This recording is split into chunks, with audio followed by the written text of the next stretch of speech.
Hey friends, if you wish to fix Windows Update error with the error code 0x80190001, then please watch this video. I will guide you through the resolution. So the first solution is to check the internet speed.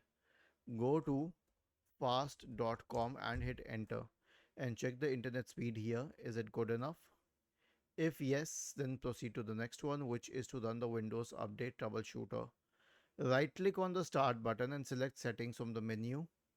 Go to the system tab on the list on the left hand side. In the right pane, scroll down and select troubleshoot. Select other troubleshooters and click on run corresponding to the Windows Update troubleshooter. And lastly, you can consider resetting Windows Update components. So we have a list of commands for you. Here's what you have to do. Simply copy these commands and then search for command prompt in the Windows search bar. Click on run as administrator and paste these commands here. I'll tell you what it does. It will stop the services associated with Windows updates.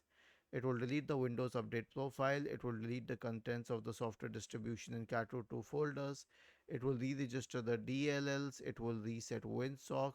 And finally, it will restart all the services. Was this helpful? If yes, then please subscribe to the channel. If not, then let us know in the comment section of the video on how we could help you further. Thank you for watching this video and have a nice day.